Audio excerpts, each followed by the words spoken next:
Hey, this is Raz Baden with Role Playing Public Radio. This is RPPR Actual Play. We're trying a new game this episode. It's called the Ballad Hunters. The scenario is called Thomas the Rhymer, but I am not running this game. In fact, the game's author, Tristan Zimmerman, is going to be running this game. So, Tristan, please tell us about Ballad Hunters.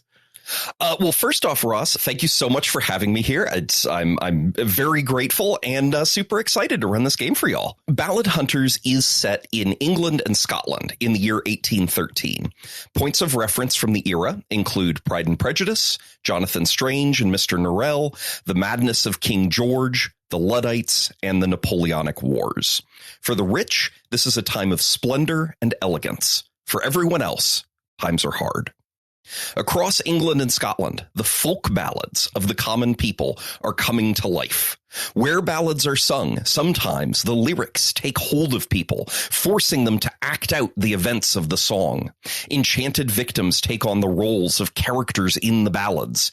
Imagery and danger from the songs manifest supernaturally. You are amateur folklorists working as agents in service to the government. Your boss is Walter Scott in far-off Edinburgh. The future author of Ivanhoe is the government's point man on this ballad crisis. He needs you to anticipate these events, mitigate the damage they cause, and help people where you can. The fact that these events are occurring is not a secret, but neither is it common knowledge. Most people believe very strongly in fairies, angels, and devils, and would not be surprised to learn that ballads coming to life is possible, though they'd certainly prefer that it not happen to them. Now, everybody has picked out a character, and I'm going to invite you to look at your character sheets, and I'm going to talk through the basic rules real quick. So first off, you will note that your character sheet has 7 abilities on it. For folks who are familiar with gumshoe games, and this is in fact a gumshoe game from Pelgrane Press, the fine publishers of many excellent gumshoe games. For folks who are familiar with gumshoe games, you might be surprised to notice that these 7 abilities are not broken down into investigative and general abilities. For interesting game design reasons, it is necessary that Ballad Hunters be very streamlined, and so all 7 of these function in ways that are similar to both general and investigative abilities. You will also, backing up, sometimes it will come to pass that your character will attempt something where it's not clear whether they will succeed or fail, and where failure might be interesting. In such a case, I will tell you, hey, go ahead and roll me, and then I will call for a test of a specific ability. And all that means is roll 1d6. Generally speaking, if you get a 4 or higher, you succeed. If you get a 3 or lower, you fail. That number may go up or down depending on circumstance. If it isn't a 4, I will let you know. You will note that 2 of your 7 abilities on your character sheet are crossed out. If I ask you to roll one of those 2 crossed out abilities, you will automatically fail the roll. It doesn't necessarily mean that your character is incompetent at those 2 abilities. It just means that they cannot be relied upon in a crisis. Any questions about the basic resolution mechanic? So, well, so most gumshoe games, you spend points and then they're exhausted. You can't use them. But this one, the abilities are all check marks. So is this like we will talk about the check marks in a minute. Great question. Okay. All right. So then the next thing that we're going to talk about is actually not the check marks. It is your compass verse. So each of your characters has on you what's called a compass. This doesn't have to literally be a compass. It is simply an object that your character happened to have on their person the first time they encountered a ballad coming to life. And it was imbued with some of the ballad magic. And now your compass, this little object, communicates with you in some way to tell you, hey, the next time a ballad is going to come to life, it's going to be kind of in that direction. It's maybe this far away. Here's how long it's going to be until the ballad comes to life. The compass is our plot device for making sure that the players are always where the adventure is happening. Each compass contains within it a verse from a traditional English or Scottish folk ballad. Once per session, you can make this verse come to life. You can cause it to manifest in the game world. And you describe to me what that looks like, right? How, what is your, what does this imagery coming to life mean for the adventure and for probably overcoming some obstacle that the party is currently facing? Now, we are going to randomly assign you guys your compass verses. So you have a document with, I believe, 27 compass verses on it. And they are divided into 6 columns of 3 spread across 2 pages. Each of you, please roll D6 and then look at that column. So if you roll a 1, it'll be the first column counting from left to right. If you roll a 6, it'll be the 6th column, which is the 3rd column on the 2nd page. Note, I'm reiterating column. It will be a column with 3 compass verses in it. And then from within that column, pick one of those 3 compass verses, and that will be the compass verse. That will be the verse that is in your compass during this game. The actual book has a table of 100 compass verses in it, and you would start every session by rolling 3 times on that table to see what your 3 choices for your compass verse would be for that session. So everybody roll and then pick. Well, first off, everybody, just to make sure that we don't have anybody, overlapping on the same column. What columns did everybody roll? I rolled a 5. Okay, I also rolled a 5, so I'll roll again. I rolled a 2. And Caleb? I'm 2. No. Now I must roll. I got a 1 now. All right. Okay. So, Caleb, you are the leftmost column on the first page. Mia, you are the center column on the first page. And Ross, you are the center column on the 2nd page. And then pick one of those 3 verses to be your compass verse for this adventure. And when you have figured out which verse it is that you would like to be able to manifest during this adventure, let me know and tell me what it is. A compass, a scrap of curtain sash from false food rage. Foodrage? So one thing that I neglected to mention, so in kind of regular if we were playing with the book in front of us and we were building our characters, you would tell me what's your compass, like what the physical object is. And it's an opportunity to reveal something about your character, right? Isn't it interesting that they happen to have this scrap of curtain fabric on them when they first encountered a ballad? And then below that is the actual verse. So false food rage, however you want to pronounce it. Blood rage, maybe? Is there an L in that one? Is the name of the ballad. And then there's 4 lines of what the verse is. Should I read that? Please do.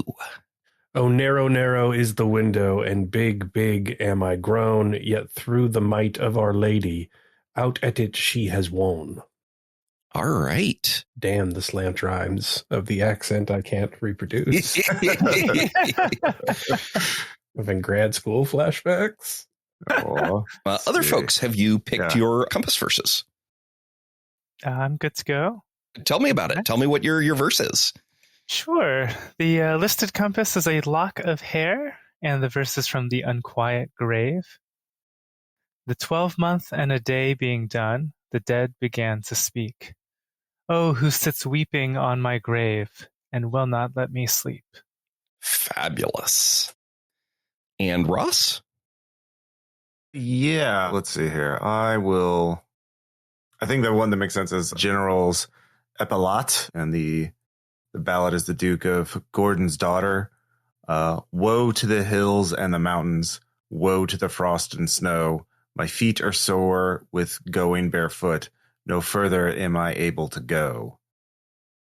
Fabulous. All right. Well, I am really excited to see how you guys wind up using these particular pieces of imagery. One of the things that I really, really love about running this game is these traditional English and Scottish folk ballads come from a collection compiled by Harvard folklorist Francis James Child in the late 19th century, in the late 1800s. They are, for that reason, called the child ballads. So they are very much not ballads for children. And there's 305 child ballads. There's thousands of variants. And the when I went through these ballads and picking out compass verses for the table of 100 compass verses, each time I would pick something out, I would say, ooh, I can totally see, how this imagery could manifest and be super useful. And it basically never happens that players use them the way I foresee them. And rarely, in fact, that players use them the way other people at the table foresee them being used. Everybody brings some of themselves to the experience. And so for me, sitting on, the GM side of the table, it's always a surprise. It's always a delight seeing how people wind up using this imagery at the table. It's really, really fun. Now, the next thing that we are going to talk about, and this is the last bit of the rules that we're going to talk about here, are those checkboxes. Now, you will note that there is a checkbox. Oh, and on your character sheets, there should be a place where you can copy paste in your compass verse. And if we were playing in campaign play, every session you get to swap out your compass verse. So you're not using the same compass verse session after session after session. You always get something new every session. Anyway, you will note that there is a checkbox beside each of the 5 abilities on your character sheet that are not crossed out. There are 3 things that you can accomplish by ticking a checkbox. So this is the equivalent of doing spends in other more mainline gumshoe games, including investigative spends. So the first thing that you can tick a checkbox to do is to cause your compass verse to come to life again in the same session. So maybe we were in a circumstance where, Caleb, your verse, it was just perfectly suited to this circumstance. You bring the imagery to life. We resolve this issue that you were facing. Terrific. And then later in the adventure, we come to another situation where you're like, oh, geez, this situation also is, I feel like I could probably solve it with my compass verse. But I've already made my compass verse come to life once in the session. Cool. Tick a checkbox. Check one of those boxes, ideally folklore, but you can tick any of them. And I may ask for so how does your proficiency with this particular ability, how is it relevant to this circumstance? But you can make your compass verse come to life again in the same session and, multiple times if you're checking multiple boxes over the course of the session. I will mention, by the way, that because this is a one shot, though you have 5 checkboxes available to you, you will only be able to tick 3 of them in the course of play. You don't have to decide which 3 in advance, just you will be limited to 3 check marks. The second thing that you can tick a checkbox to do is sometimes I will say, hey, go ahead and roll me this. And you'll say, oh, geez, it is really important to me that I not fail at this. In such a case, tick the relevant checkbox. Tick the checkbox beside the ability that I asked you to roll, and you will automatically succeed at that roll. So that's kind of the equivalent of doing a big spend of a general ability in a more mainline gumshoe game. Sometimes it comes to pass that I ask you to roll and you fail and you say, oh no, I am now realizing in hindsight that I really should have ticked a box. In such a case, you can tick the box beside the ability that you rolled and tick one other box and succeed retroactively. You did not actually fail. You actually succeeded. And I will just ask you to explain how that other ability that you checked helps you pull the fat from the fire, snatch victory from the jaws of defeat. There is one other thing that you can tick a compass verse to do. But before we talk about that, I want to check in and see if anybody has any questions about the stuff that we've talked about so far. No, it seems pretty straightforward to me. Yeah, I think I'm good. All right. Yep, all covered. So then the last thing that you can tick a checkbox to do is most akin to an investigative ability spend in a more mainline gumshoe game. And this is to confirm a compelling hypothesis. So this doesn't always come up in play, but for some groups, it is really valuable and they really, really want it, or they really rely on it. So this is a tool that is in your toolbox. Sometimes it may come to pass that you guys think you've figured out what's going on here, right? You have a good idea of what is transpiring around you. But before you act on that idea, you really want to know for sure if you are correct. Some groups, of course, are perfectly happy saying, hey, we think we know what's going on. Let's act as if we do know what's going on and, see what happens. Other groups don't like that. They want to know very specifically that they are correct before they act on their assumptions. If you are in such a case, you can say to me, Tristan, I would like to confirm a compelling hypothesis. And then you lay out to me, all right, this is what I think is going on. And critically, you lay out all your evidence for why that's what's going on. If I find your evidence compelling, I will say, you are correct. This is me confirming your hypothesis. And please go ahead and tick a relevant checkbox. Note that I did not say that I confirm your compelling hypothesis if what you have said lines up with what I have prepared. It's only if I find what you are saying well supported, if I find your argument compelling. This can mean that you have put together evidence and developed a well-supported hypothesis that does not align with what I thought was going on. But boy, this is compelling, right? Like, you've got a lot of evidence for this. Cool, you're correct. Let me just throw out all my prep work for this session. We're going with this. This is what is true now, and it has always been true, because we are not here to play a game called Guess What the GM is Thinking. That role-playing game is terrible. I don't want to run it any more than you want to play it. So confirming a compelling hypothesis is your way to find yourself on kind of solid evidentiary footing before you proceed with actions, if that's what you want. Questions about confirming a compelling hypothesis? No, it reminds me a little bit of the Brindlewood Bay and games like that. So yeah, very interesting. Yeah, it's interesting. I really, really admire the cart from Brindlewood games. I really, really like Gumshoe. These two kinds of games are delivering kind of very different investigative fantasies, and in many ways incompatible. And so it's just kind of interesting to design a Gumshoe game that is a little further towards the Brindlewood Bay end of the spectrum. It's not super far down that end of the spectrum, but it is down in that direction. And I think it's neat. Yeah. All right, so I am going to ask everybody now, and I will start with Ross. Ross, you are playing Frederick Hobbes. Please introduce Frederick Hobbes. Yes, hello, it's Ross Payne with Role Playing Public Radio. I am playing Frederick Hobbes. The title, each of these character sheets for our listeners starts with a little title. So his is Haunted Veteran.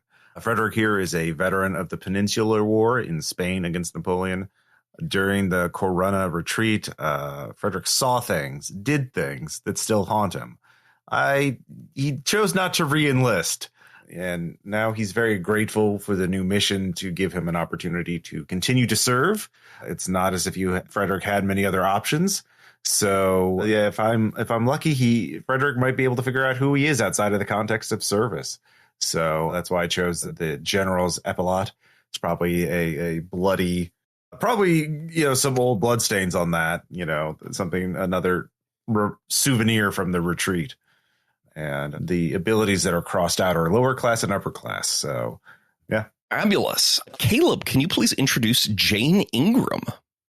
Yes, I'm Caleb Stoke. I'm playing Jane Ingram. I'm a wealthy class trader, so that seems great. Yes, I've married into one of the great English landed families.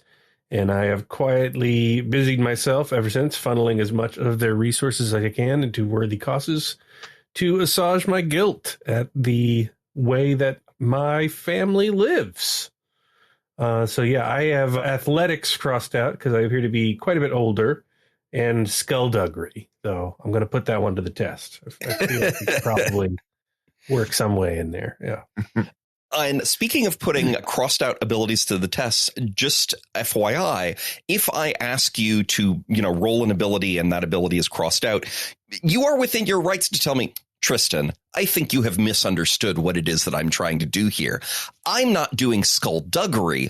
I'm using my upper class connections to blah, blah, blah, blah, blah. And, okay, in that case, roll me. Yeah, that's what you call thievery above a certain amount. Yeah. Exactly.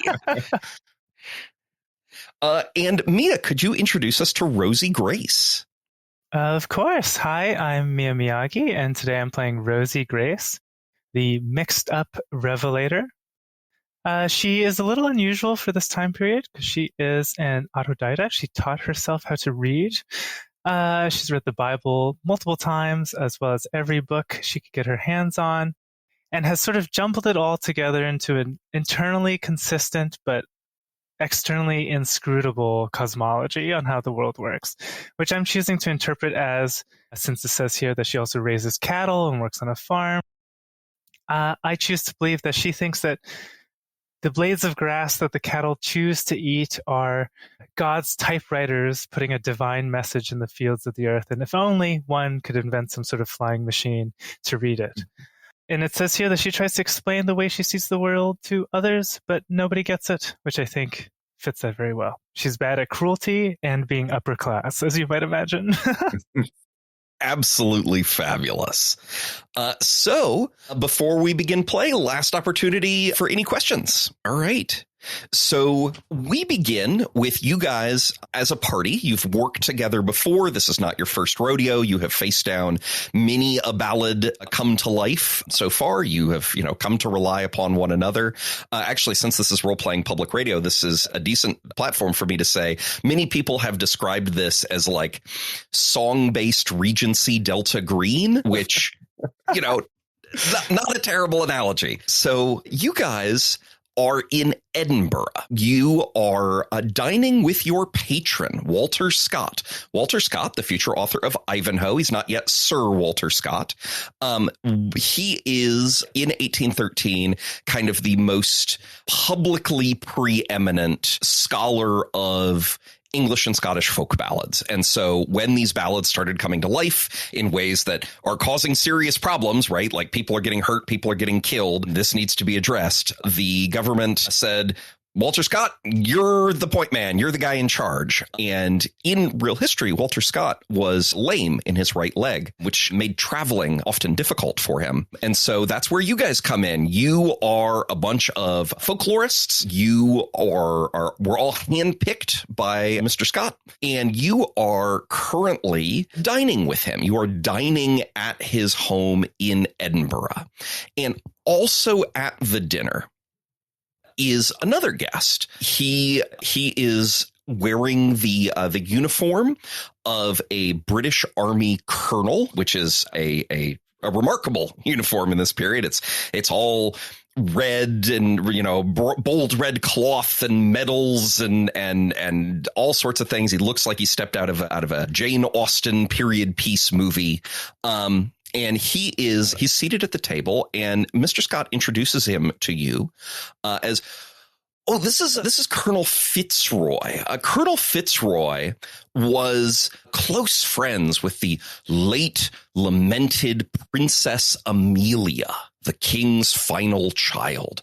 I was so sorry to hear of her passing, Colonel. Now, question for all of three of you. Of the three of you, are any of you proficient with upper class? I am. All right. So, Gene, you know that Princess Amelia died of illness 3 years ago at age 27.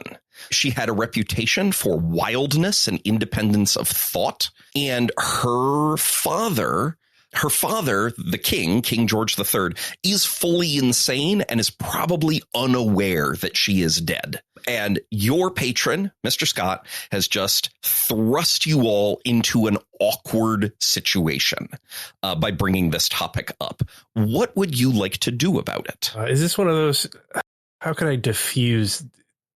Why would he bring it up if, he's around a woman who thinks the cattle leave messages in the grass and a Napoleonic killer and me. So he probably brought it up for a reason. So I'm going to let this play out. Yeah. Okay. That is fun. Is anybody else? So the other two of you aren't necessarily privy to all this background information, though I suppose it's entirely possible that you might lean over and be like, Gene, what is he talking about? But do either of the two of you want to take any action, or are the two of you also content to just see how this plays out? Given that Rosie is actively Ivanhoe, let him bad. Yeah. Yeah, I think actively bad at upper class dealings. I think that because it might be the wrong choice, I'm definitely going to let it play out. I mean, for Frederick, probably most of the conversations he has are like, "Oh, my condolences for this person, dying." Like that's just like background radiation for him. He doesn't even register something unusual to say. Fair. Yeah. All right. So everybody's going to let this play out. Mr. Scott kind of continues pressing forward along this line. And he leans across the table and he says, Colonel, I have long thought that Princess Amelia is not dead, that she was whisked away by fairies to distant Elfland. I have heard her father believes she is alive and well in Hanover, and the mad sometimes have insights we do not. All of you, even those of you who are not proficient upper class, are certainly aware that this is surely a faux pas, right? Like one struggles to imagine anybody who would want to be told, oh, your dearly lamented friend, oh, she's not really dead. She's in fairyland. Does anybody want to do anything? Okay, I will try and deflect as best I can. Oh, Sir Scott, you know that the manners of the Fae are found lacking as often as they are deemed impeccable, and to speak of such things with ladies present, you scandalize us.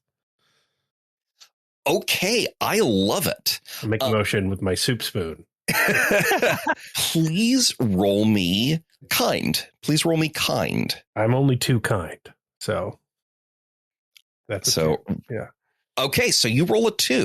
So that is unsuccessful. Mr. Scott does not pick up what you're putting down, and he continues to blather on about, Hollow Hills and Elfin Knights, and Colonel Fitzroy is at this point like, this guy, he's done a good job being a polite dinner guest, but like he's visibly uncomfortable at this point. And is anybody else going to do anything, or are we going to keep rolling? Frederick will attempt to change the subject as like just kind of abruptly, but just, oh, well, speaking of hills, I've heard that there's good vistas to be seen in Edinburgh. I'm not spending much time. Colonel, could you recommend something for someone who wants to clear his head of the city?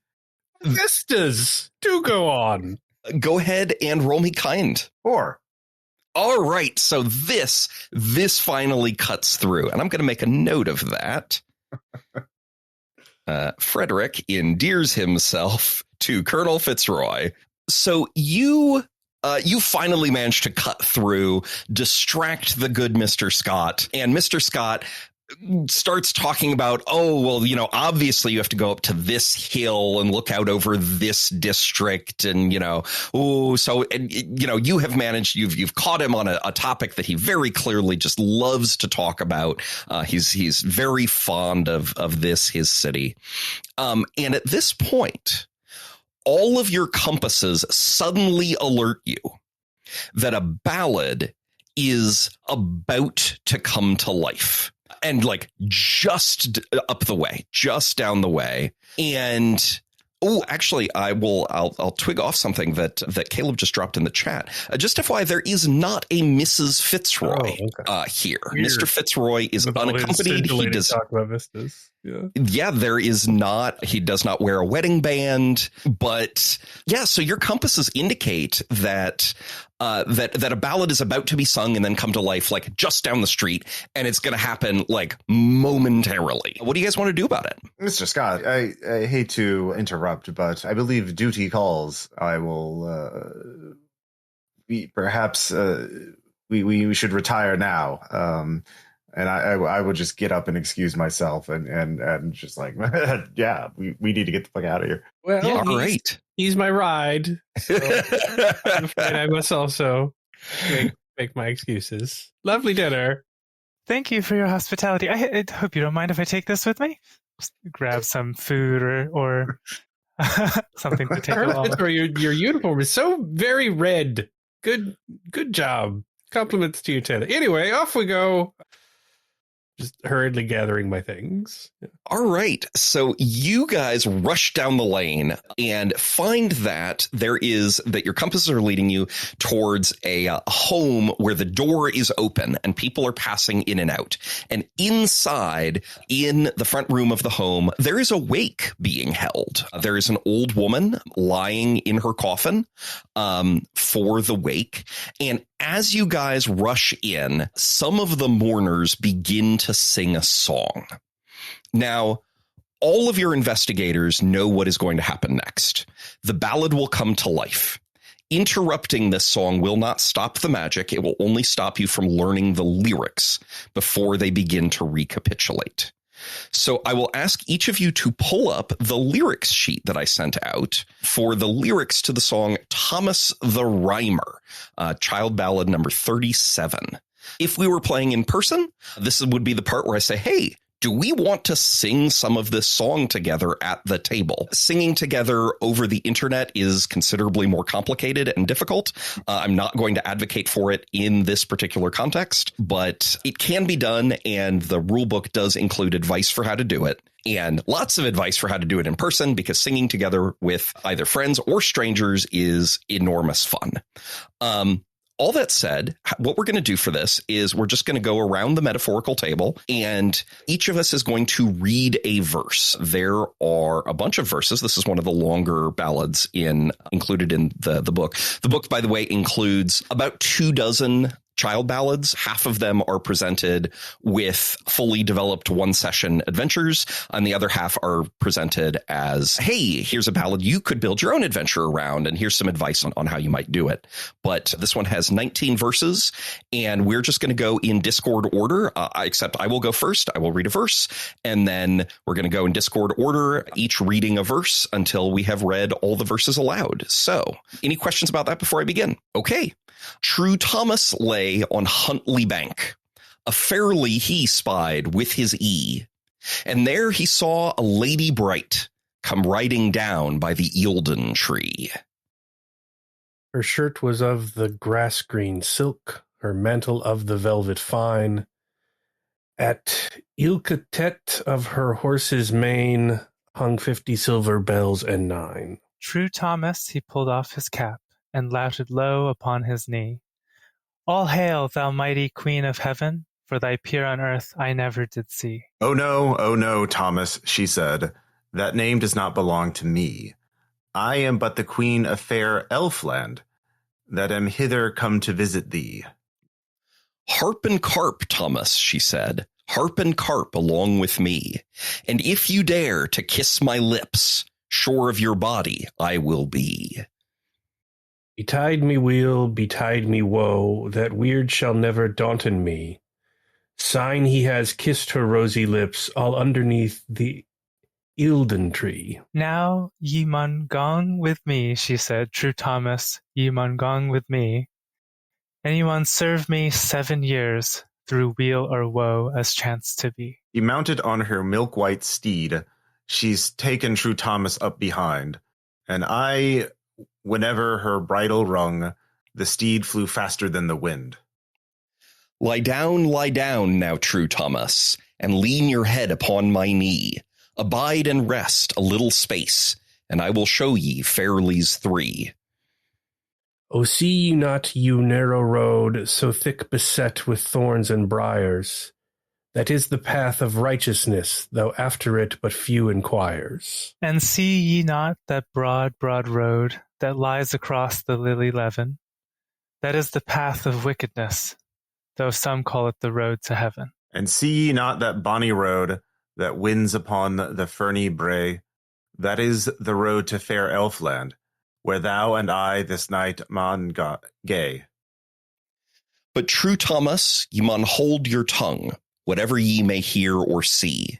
For if you speak word in elfin land, you'll ne'er get back to your own country. Oh, they rode on and farther on, and they waded through rivers above the knee, and they saw neither sun nor moon, but they heard the roaring of the sea. It was murk night, there was nae starlight, and they waded through red blood to the knee. For all the blood that's shed on earth runs through the springs of that country. Oh, they rode on and further on until they came to a garden green. Lie down, ye lady free.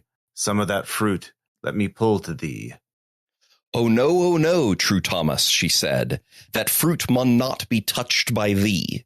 It was all that cursed fruit of thine, beggared man and woman in your country. Take this for wages, true Thomas. It will give the tongue that can never lee. Now hold thy peace, the lady said, for as I say, so must it be. He has gotten a coat of even cloth, and a pair of shoes of velvet green, until 7 years were past and gone, true Thomas on earth was never seen. All right, so this is the point where I make sure that we all get on the same page about this ballad. This ballad in particular includes some references and copious footnotes. And so tell me, who are the characters in this ballad and what do they do? There's True Thomas. Yeah. Yes, and the Queen of Elfland. And Thomas. I'm sorry. Well, I think they see some furlies, but they're just, I don't know if they're sites or what they are. So I don't know if they count as characters or not. And what does the footnote for furlies say a furly is? An extraordinary thing. Its etymology is shared not with fairy, but with fear. So I don't know if they're creatures or just sites or, yeah. The sites, the furlies, appear to be the narrow road of righteousness, the broad road, and then the path of wickedness. That is the path of wickedness. And then the road to fair Elfland. Don't talk in Elfland. It's against the rules to talk in Elfland. That's what I gathered. And why are they going to fair Elfland?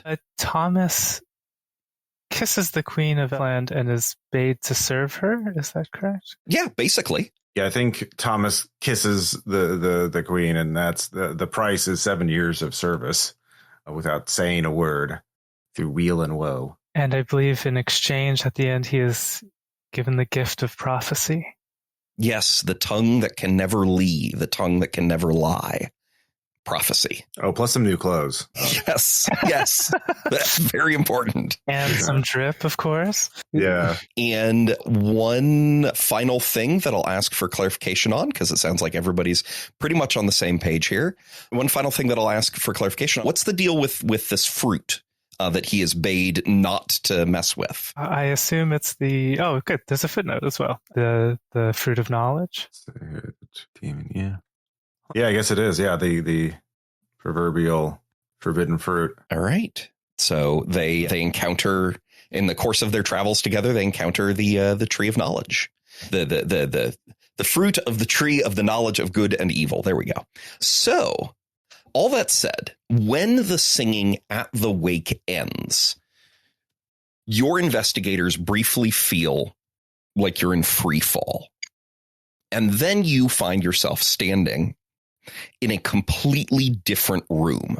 The walls, floor, and ceiling resemble those of a castle. Everything is lit by a dim yellow-green light, like that of a firefly. Yet it doesn't seem to be coming from anywhere in particular. There are no shadows in the room. And in the center of the room, a young woman in an expensive dress sits in a golden cage. Her eyes widen when she sees you, and she urgently holds a finger to her lips in a shushing gesture. What does everybody want to do? Frederick looks around to see if the other people who are singing at the wake are here, or if anyone else is here. Only the three of you and the woman in the cage. Given the first... Do I have my husband's checkbook on me? It seems like we should be silent, given what we've just heard and what's in front. Yeah, I was going to write something on the back of a check. Oh, yeah, go for it. Yeah. Hello. I assume this is Elfinland or somewhere else we shouldn't speak. Who are you? And introduce myself with full title, I suppose. It takes quite a while. Yes, it's a lot of writing on the check. Yeah. You pass the check through the bars to her. She reads it over. She hands it back. And then she says, yeah, you're in Elfland. I am the Princess Amelia, the daughter of the King of England. And I am so sorry to see that you're here. No, don't say anything. Just, I'm so sorry that you two have been captured. Okay. I will write really small in the check because I do want to cash these later. I'm trying to save paper. May we assist you, Your Highness? Certainly, if you feel like it. I would not say no to being let out of this cage. I'm going to give a very large pantomime shrug and point at the lock and then just gesture around generally. Like, is it latched from the outside, or is it like locked, like with a locking key? It looks to be locked with a lock and key. Okay. Yeah. Are there any exits out of this room? There is. There is a single door. The door is closed, and it looks like kind of a stout wooden door, like you might expect to find in some old Norman keep. I will walk gingerly to that door and open it a crack to see what I can see beyond.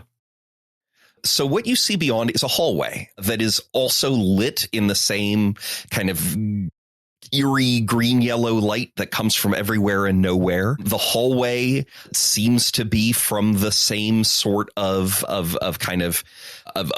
old castle as the room. And Princess Amelia says, if you're worried about the fairy court, as far as I'm aware, they're not here right now. They are away visiting. Again, I'm miming like a key gesture. I'm guessing the princess wasn't very good at charades in the old world. There is a key. I assume that the fairies took it with them. I don't know. Maybe there's some other way to get me out of here. Does it look pickable, perhaps? It looks pickable. It looks smashable, you know? Yeah, in that case, I've had to jimmy some locks open in my time. So I will go over and use skullduggery to force the lock open. Frederick's definitely the kind of man who carries a knife with him at all points. And And this is a case where I'm not going to call for a roll because it wouldn't be interesting if you failed. So yeah, you take your knife, you jimmy the lock, and you manage to open the cage. And the Princess Amelia, or the woman who has repeatedly identified herself as the Princess Amelia and is dressed in a manner consistent with it, stands up and steps out of the cage and says, well, it feels good to be outside of that cage, at least. Thank you so much. I would ask who you are, how you came to be here with me and Mr. Weathers, but I don't want you to become trapped here. I mean, I know I'm trapped here because I have spoken here a lot, but I don't want you all to feel like you're trapped here. I draw like 3 stick figures and then a 4th stick figure in a crown with like speed lines behind them running away from a big scare. And just the word how with like a question mark and an exclamation point. And I show that very vehemently at the princess. You're asking how I came to be with the three of you? Our speed lines are going away from the evil elf with big scary teeth I drew. You're asking how we can all escape. Yes, yeah. You enthusiastically mime a thumbs up. Yes, yeah. I don't know. I've never been out of this room, but there must be a way. There's always a way. We'll motion for the others to come down the hall, and I will take point on that. So there are some other rooms, some other doors off the hall, suggesting that there are probably other rooms behind those doors. It sounds like the party is maybe going to poke around in the castle. Is your intention to look through rooms, or is your intention to kind of scout out passages? I think Frederick will open each door and look inside to see if it's continues on somewhere, and basically looking for maps or ways out. So yeah, so just checking each door, but not searching the room, but just looking inside and then moving on if it doesn't look promising. So most of the rooms are very well appointed, and they are appointed in a variety of different styles and decors from a variety of different eras, all of them consistent with the sorts of things that rich English or Scottish families would decorate their rooms with, how they would furnish their rooms, but from very different points in time. One of the rooms contains some furniture, but also a fleshy mouth, a foot wide, just like lying on the floor, and a flock within the room, kind of perched on every available surface, a flock of magpies. We don't go in that one, right? We horrifying. Politely close the door and continue down the hallway, right? That wasn't bad. Yeah. might have some information, I suppose, for us. I don't know. Well, that's what Sean's communicating with her eyes. Can I inquire after a couple things and also ask the princess one more question as we're looking around? I mean, odds are pretty good. Sure. I guess after our little initial bit of questioning, I'd like to look at the princess, sort of press my fingers to my lips and then shrug, just based on the mechanics of the ballad we just heard. I'm sort of curious if there's a related way in which she got trapped here. She looks at you somewhat confusedly and then says, I mean, I've already talked a bunch is the thing. So whatever compulsion or trap I'm under, I just don't want you all to fall under that. And where is Mr. Weathers? I don't see him, but I'm sure he's around here somewhere. He also is trapped in here with me. I will kiss the back of my hand and then sort of go like, the wild waving of charades again. No, it was no. I certainly would not be seduced by any fairy. No. The only man for me is my beloved Colonel Fitzroy. I would certainly not be seduced away by a fairy. No, I was simply kidnapped. I was snatched a few days ago. Oh. I wouldn't be surprised if you haven't heard about it yet. I'm sure my family is covering it up. It seems like a thing we should know and keep to ourselves for now. A little bit of time dilation. I guess really knowing glances at each other, but like that's we'll table that for now. I'm furiously writing on a checkbook: no food, no deals, no balls, no kissing, and I underline kissing 3 times. I furiously show that to everyone. Yeah. What was in that room that you so hurriedly shut the door? Would that be the mouth carpet surrounded by magpies? That would be the door that she is pointing at. Yes. Okay. Yeah. Cold storage. All right. Keep moving. Oh, okay. So yeah, we just keep moving until we find any clues indicating Mr. Weathers or an exit or anything like that. All right. Yeah. I'm going to check it so you guys do some exploring and you determine a couple of things. This is kind of consistently a castle throughout. You encounter no doors. You encounter no windows. You encounter a bunch of stairs, not like crazy stairs to nowhere, though. This castle seems to have the shape of about it's a kind of a big rectangle about the size of 3 cubes stacked one atop another, which I would say actually all of you, because of course all Ballad Hunters characters have proficiency in folklore. All of you would recognize that this is the style of a Norman keep. After the Norman conquest, the new Norman kings of England built keeps, built little castles of a very particular style all throughout their holdings, especially along the borders of their holdings, that are kind of just a very simple rectangle about the size of about the proportions of 3 cubes stacked one atop another. Those ones did admittedly have both doors and windows, though. So that's a difference. You do find a kind of a hatch that would let you up onto the roof. You're pretty confident if you wanted to take it. The rooms throughout are all very well furnished, again, in styles from all different eras. And you do a couple of times hear a jingling sound, like the jingling of bells on a bridle, which if you wanted to, you could certainly track down. Very relevant to what we heard. I do want to go up on the roof and get a view of the countryside to get our bearings, as it were. I give you like a reassuring tap on the butt as you climb the ladder. Thumbs up.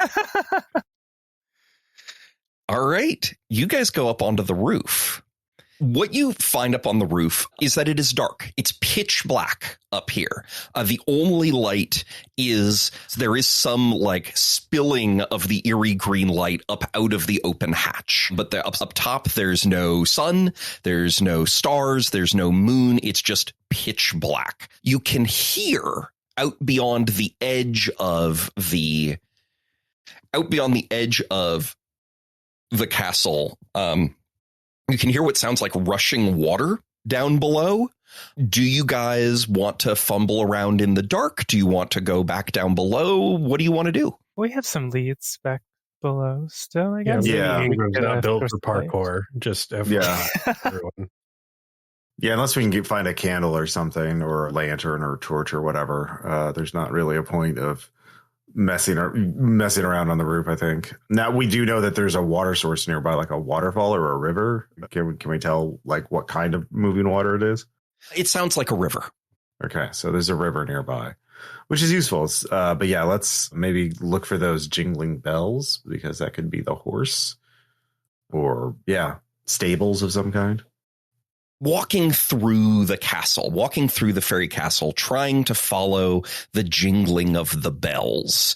And when you set your mind to intentionally following the jingle of the bells, okay, go down this staircase and aha, there. At the end of the hallway, you see the source of the jingling. It is a man. It is a man dressed in a nice suit. He looks very pale, kind of unnaturally pale, and he jingles when he walks. And when he sees you, he kind of looks at you askance, and his body language suggests that he is about to bolt. What do you want to do? Are his shoes velvet green? That's a great question. No, they are not. Okay. Can I attempt to? Well, maybe I want to try something maybe a bit silly, but what if this is not a man but a horse? And can I attempt to calm them or lure them, not in the way that someone would speak to a person, or no speaking at all, but the way that someone would act towards an animal? Yeah, absolutely. It's funny, of course, how you might go, session after session after session without one ability being used, and then all of a sudden it's all anybody's rolling. Please roll me kind to approach this man as you might a skittish horse. That is a 5. He lets you approach him. And as you approach him, you, Rosie Grace, you from some horses, right? And this man's body language absolutely communicates, I am a horse. I am afraid. But you manage him, you manage his body language, and you're able to get right up to him and even put your hand on him if you would like to. What would you like to do? Ooh, I hadn't thought about that part yet. I'll look to the rest of the team with one hand on this horseman and shrug. I'm writing to the princess. You should see what she can do with a carrot. Right up next to him, it becomes clear where the jingling is coming from. The jingling sound is coming from inside his coat, kind of a pocket, an interior breast pocket. Can I gingerly fish out some bells? You reach into his pocket? Why not? You reach in there and you find not some bells. You find a folded up piece of paper. I'll remove it and try to open it up for everyone to see. It is a contract. It is a contract between a solicitor, a lawyer named Mr. Weathers, and his employer, a Bannister Tarleton, who is a member of Parliament. And in 1813, he is a recently no longer a member of Parliament, but he is a member of the British Army, a senior officer, and an all around very important person who's also just a big time asshole. He used his time in Parliament to support and prop up and legally protect the slave trade. And anybody who's a fan of American Revolutionary War history knows him as a big-time atrocity guy during the American Revolution. But it looks like, judging by this contract, that Bannister Tarleton hired on Mr. Weathers here to represent him in certain unspecified political shenanigans and to advance Tarleton's political interests. How is Amelia reacting to this? Does she seem to recognize the man that we've calmed down? She isn't reacting. Well, okay, so that's an interesting question. She looks concerned, is how she looks. I look at her and then point at him and kind of do you know this guy kind of gesture? She responds in a hushed voice, "That's Mr. Weathers. He's a solicitor. He was taken here just after I was, but I've never seen him like this. He's so pale and his behavior is all wrong." And one thing that you do know is that when ballads come to life, they very frequently take hold of people and force people to act out, to act out the actions and play roles that were in the ballad. Okay. So he's playing the role of the horse. Okay. So we need to, so just as sort of out of character, in terms of, do we have to finish the ballad in order to get people back to their normal selves? Or is there some way to undo the ballad? What is the standard procedure for trying to revert somebody out of their ballad role? So it varies kind of case by case. And to a certain extent in play, it winds up varying table by table because this is because this is not a game of, figure out what the GM intended and then do that. Different tables will wind up seizing upon different ideas. And then in campaign play, what that winds up meaning is that different tables wind up kind of establishing different rules about how the universe operates because, this worked. This thing that we tried worked. So that then maybe implies this other thing. And over the course of a campaign, you wind up establishing this is how this works. But in a one shot, it can wind up being very hey guys, I wonder if this will work, and then we find out if that works. Okay. Cool. Well, I write a joke about hoping we could send all the solicitors to the Feylands, but no one looks at my checkbook, and I disappointingly scratch it out. Well, we got you can write on the back of this contract. I'm sure that'll be fine. So we do have the contract now. Rosie, I assume Rosie will let us read it as well. Oh, for sure. Yeah.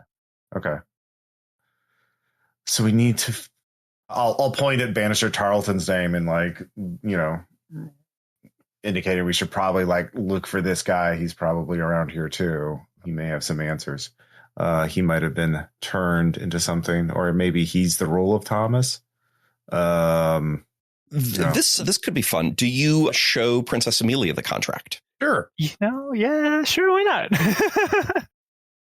She looks at it and then she says, "Mr. Weathers, you are working for Bannister Tarleton? I expected better of you." And when she takes, and when each of you has taken the contract, it has jingled as you've done so. And the contract abruptly stops jingling when she speaks aloud the name of Bannister Tarleton. And Mr. Weathers' color returns to his cheeks. And he says, Oh my goodness. Okay. I don't know what came over me. Other people are here. You mustn't speak. The princess and I, we have both spoken, and that is very bad because it means we are now trapped here. You must not speak. Nod. Yeah. Have you seen the Magpie Room? Nod. Mm-hmm. Princess Amelia looks very confused. Magpie Room? No, we haven't. Why are you all nodding? Kind of a shrug. Yeah. I furiously scribble that coal is a lower class word for magpies, and that's something the lessers say. Yeah, you wouldn't Obviously understand would be the lady confused by that. Yeah. Okay. Yeah, I don't know what's up with the Magpie Room. I just figured I would call attention to it. So, okay. If you, I mean, how did you come to be here? What's here? Yeah, just indicate if I can write on the back of the contract, looking at Mr. Weathers, like, and then assuming he doesn't panic and do anything, I'll write on the back an abbreviated version of the Ballad of Thomas the Rhymer came to life, and we found ourselves here. We are ballad hunters. We're trying to put a stop to this. We'll take you to the Magpie Room if that would help? ? I have no idea if it would help or not. I am not a ballad hunter. This is very much outside my expertise. If you are looking for advice about how to go about pursuing your political ambitions and, an agent perhaps, then that I can be of significant help. But I'm afraid that all of this fairy business is very much outside my area of expertise. I think Rosie will roll her eyes, mime like a hand talking a lot at the agent's political stuff, and then gesture towards the Magpie Room. Yeah, probably Rosie would be the best of us. Probably wants to go to the Magpie Room anyway. Just like, oh, magpies, yeah. It's the only other extraordinary thing we found so far, so we might as well investigate it now that Mr. Weathers has been found. So, Rosie, are you going to go into the Magpie Room? Sure. And I'd like to count how many magpies there are as well while we're at it. By the by, while you guys are walking to the Magpie Room, you absolutely recover some candles. This whole place is well furnished. There are absolutely candles around here, and you guys are able to recover some candles and some matches. And so you have access to that now. I have money for those. I am not getting no fake. Okay. That way. All right. Oh, Gene Ingram ain't sleeping on that job. We're paying for these fucking candles. Yeah. No fairies knocking on my door later. Yeah. So, Rosie, you step into the Magpie Room. Do you close the door behind you? I think I'd leave it ajar. Okay. There are more magpies in here than the last time you guys peeped. And now that you are in the room proper and can take a better look at things, you notice, so magpies, for folks at home, magpies are a kind of corvid. They are related to crows. They're very smart. They're bound up into all sorts of fun British superstitions. And they have a distinctive black and white pattern of feathers. And these magpies, their black and white patterns are letters. In fact, each of these magpies spells out a word on its back. And you recognize some of these words. Some of the words in this room on these magpies are words that you have heard Mr. Weathers and Princess Amelia speak this very day. Oh, with the mouth on the floor, I think I would gesture to one of the two of them and just mime like talking, like mime, can you say something? Sure. So Mr. Weathers starts saying, what would an appropriate thing be? He begins reciting a famous speech delivered once in Parliament. And the mouth opens and begins, shaping the lips as if speaking, and vomits forth magpies. And there's a magpie for each of the words Mr. Weathers speaks and bearing that word on its back. Oof, that's a bit horrifying.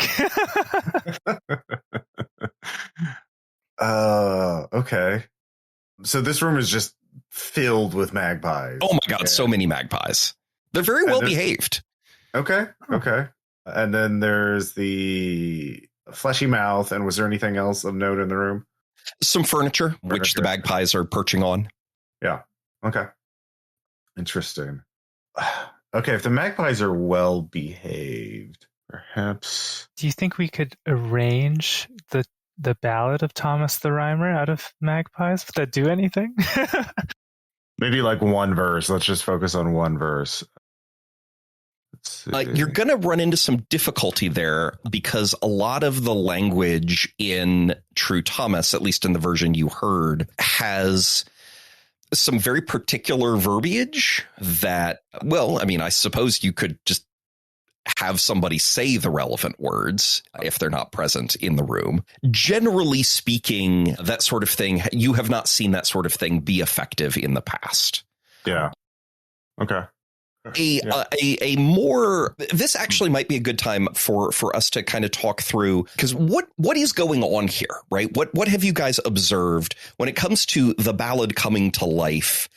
What is happening here, do you think? So my hypothesis, my theory so far is, so Bannister Tarleton is very ambitious, politically speaking, right? And True Thomas in the rhyme gains this power of prophecy, which would certainly be, it will give you a tongue that can never never lie. And so that would be if he had that kind of reputation, that would be very powerful, politically speaking. So perhaps he's trying to make some sort of deal with the the queen of the fairies or the elves, and Mr. Weathers, assumed the role of the horse in that. So we probably want to upset this deal because Bannister's kind of Mr. Atrocities. So that's my working theory of sort of what's happening. But I'm not sure how the magpies would interact with that. Like the magpies seem to be like the mechanism. Like if you got rid of the magpies, all the reason, then you'd be erasing what you said here. But I don't know how you would slay or destroy or get rid of all these or erase the words on the magpies. That could be a way of freeing Amelia and Mr. Weathers. But I don't know how you would do that. Yeah. Other people got thoughts. I have like a folklore fairy logic solution, but I don't know if that is what we're looking for here. But let's hear it. I don't know. Get her to say Edinburgh so we get an Edinburgh magpie and then let it off of the roof and see what direction it flies. I don't know. To get the hell out. We got the candles now. We could do that. Maybe it's printed on his damn back. He'll regard it as home. I don't know. Trying to hack the system. Yeah. I like Ross's interpretation. I do wonder what the Lord has to do with all this. Yeah. What about you, Mia? I guess, one thing, it's not clear to me if we need to free everyone or if we need to get people trapped in here to fit all of the roles. That could be one kind of interesting thing. We need someone to play the role of Bannister playing the role of X, but I'm not sure. And the mouth with the magpies, my puzzle brain is immediately like, oh, we can try to make some statements from the words like Weathers is not working for Bannister Tarleton, which we definitely have all the words for, and just see if that changes anything. But well, Caleb's idea. What if we got all the magpies and took them to the roof and had them fly off? Then there wouldn't, and if Amelia and Mr. Weathers stopped talking, then they would no longer be bound to it, right? Like if there's no magpies in the room, maybe all their speech is gone, or it's like they've never spoken. So I should try at least one of those ideas, either the Edinburgh one or the free all of them somehow. Yeah. This would be maybe a good time to use one of our own Compass ballads, but mine is sort of the opposite of freedom. Yeah. The magpies, the door is cracked open. They're not attempting to fly out or anything. That is correct. Are they just looking at us? Yeah. Okay. They're not looking at the person who spoke the word that's on their back or anything like that? That is correct. They are not doing that. I will go over and try and pick up a magpie. How do you go about trying to pick it up? I will gingerly pick it up with both hands, sort of around the body, and then just try and carry it to the roof. The magpie lets out something of an indignant squawk, and puts in a kind of a struggle that suggests that it's just doing this because, you have to keep up appearances, right? You can't just. But it permits itself to be carried to the roof. It certainly doesn't struggle enough that it's in any danger of hurting itself. And you take it up to the roof, and now you're on the roof, and it's really dark up here. I make sure we sort of gesture for Rosie or Jean to light a candle. Sure. And now with some light, I will go to the parapet and put the magpie on the parapet to see if it will fly away. So as you approach the parapet with some light, you see that there are branches that there is some sort of great hedge beyond the castle, perhaps surrounding the castle if it's on all four sides, which of course you cannot see here. And that this hedge, well, goodness gracious, you recognize these branches, you recognize these leaves, you recognize this fruit. This is an apple tree. There's some sort of giant apple tree just beyond the parapet. Okay. That's also tying into the ballad. And that's the one fruit we should not touch. Yeah, I circle no eating on the checkbook again, real intensely. Yeah. I will continue on and place the magpie on the parapet and see what it does. The magpie takes off. It only flaps its wings a couple of beats and then settles in the apple tree just out of reach of you. Okay. I gotta shrug and look at the others. But now that we have light, I'll walk around the rest of the roof to see if there's any other sights aside from this giant tree. You confirm that this apple tree, maybe it has multiple trunks, unclear, but there is an apple tree hedge all the way around the castle on all four sides. Okay. Do I see the river from here? With a candle, no, but with the path that you are walking, you are pretty confident that what's going on with this river is that, just going by the noise, is that it splits just upstream of the castle, flows around the castle, and then comes back together on the other side, so that the castle's kind of on a little island in the river. Okay. Interesting. Okay. Well, I gotta just maybe keep, shrug and go back down. I guess keep searching the castle is the only thing I can think of. Yeah, I can't really think of anything else. Well, no, I'll look at Mr. Weathers and Amelia to see if they haven't to say anything about what we've seen, or if any of them feel different because we've removed one of the magpies. No, not really. I don't feel any different, says Princess Amelia. Okay. Sorry, what was his name? I'm looking up where Tarleton could be in all this. Gene, you would know that Bannister Tarleton represented Liverpool in Parliament and comes from an old Liverpool slave trading merchant family, and that his position is that he is the military governor of, oh God, what's I'm blanking on the name of the word, Berwick upon Tweed, or Berwick on Tweed, which is kind of the military district. He's the commander of the military district on the East Coast that covers the kind of English-Scottish border, the Anglo-Scottish border. So we don't think he's in Feyland. You have certainly not heard that he has mysteriously disappeared. Like Weathers and the princess. Okay. And I'll take advantage of the opportunity. How does everything that you are seeing here, how does it relate to the ballad? Because in Ballad Hunters, what you are looking for is relationships between what you are seeing in the world around you and what's in the ballad. Because remember, the ballad has come to life. The ballad is now manifesting in real life, and that this is usually a problem. And so what relationships can you see between what you are seeing in the world around you and what's on the page, what's in the lyrics handout, that might indicate what's going on?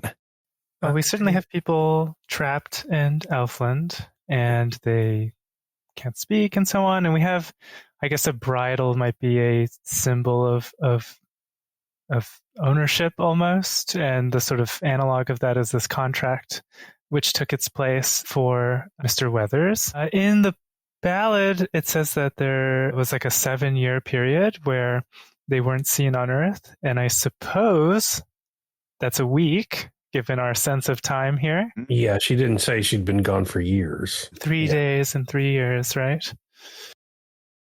Yeah, that's right. Yeah. That's a good catch. So, yeah, and basically the apple trees are the fruit that we're not supposed to eat. Cursed fruit of thine. I mean, it's sort of the horse bore True Thomas to the land, and perhaps Mr. Weathers' actions, maybe political maneuvering, bore Amelia here somehow. Yeah. Yeah. Like, I guess, so Amelia was just taken here and put in the cage and then abandoned. Like, they didn't ask her to do anything, or she didn't do anything since then. As far as you are aware, all that has happened to her is that she was taken and placed in this cage 3 years ago. Okay. So in the ballad, one thing I wasn't clear on, does Thomas take part of the fruit of knowledge and that's what gives him the gift of prophecy? Despite the No. In the ballad, he is explicitly warned away from even so much as touching the fruit. And then there's no indication that he ignores that warning. Do we know what it is that gives him the gift then? The line is, "Take this for wages, True Thomas. It will give the tongue that can never lee." Now, you could certainly read that as there being a physical object that was given to him that can give him that then itself gave him the gift of prophecy. You can also read that as the gift of prophecy was itself directly his wages for 7 years of labor. I see. These ballads, the child ballads, are often kind of nebulous with the details. To me, that's part of the charm. And that does then let players kind of project onto them to a certain extent. Are the branches of the tree close enough that we could try and like reach out and climb down? Yes. Okay. Oh. All right. Well, Frederick will attempt to do that. Being trained in athletics, he can give it a go. I just want you all to take a picture of Lady Ingram in your mind on the pre-gen character sheet and imagine how well this is going to go for her. She's not built for speed. Okay. Well, Frederick will assist the good Lady Jean. Yeah, Lady Ingram. So yeah, I'll go first and start climbing over and assist the others to make sure they get on the branches. And we've explored the castle. It sounds like this is our only way out. It seems like. So, yeah. Okay. Is there anything anybody wants me to know about the manner of descent through the apple tree? Slow and cautious, avoiding the fruit. Like, I don't want to even touch the apples if that's possible. Does seem challenging. I could try and use my compass if we want to do it a different way. I don't know. What is your compass first, and how might you see that being useful? Oh, narrow is this window, and big am I grown. And because I'm, English major, I'm just going to say I grow real big and step down. And they could climb my skirts. I don't know. Giant lady, does that work? I don't know how magic this is. Yeah. I love it. I love that imagery. I think that's super fun, and also is totally different from anything that I had imagined with the use of this, but particularly given and go ahead, read the whole thing, because you read the first two lines. Read all four. Yeah, through the might of Our Lady, out at it she has won. So I am big and I have escaped is right there. That's fabulous. I did not see that coming. So yeah, tell me what that looks like. He starts climbing and I'm just, I give him like a proper British downturned eye that says, fuck that. I'm not climbing that tree. And I grow very large and daintily step down, picking up my now enormous skirts off of the castle. And if anyone wants to climb my skirts, which are not covered with metaphysically poisonous apples, they may do so. I will also shadow the Colossus this. Yeah. Yeah, don't stab the big glowing thing on my back of my neck. Yeah. What about Princess Amelia and Mr. Weathers? Do you encourage them to follow you, or do you warn them away, or do you just sort of whatever they do? Get on here. The more the merrier. I don't say that. I just gesture, and I'm very okay. They follow. They climb up your skirts on one side and down them on the other, and once everybody is down on the ground, you kind of lift up the leg that was on the battlements and set it down beside your leg that's on the ground. And Whoop, whoop, whoop. You are now normal-sized Gene Ingram again, and everybody is off the roof and out of the castle and standing there holding your lit candles by the edge of a river. And you see, standing here with your candles by the river, the water that runs through this river is red as blood. That's also from the ballad, yeah.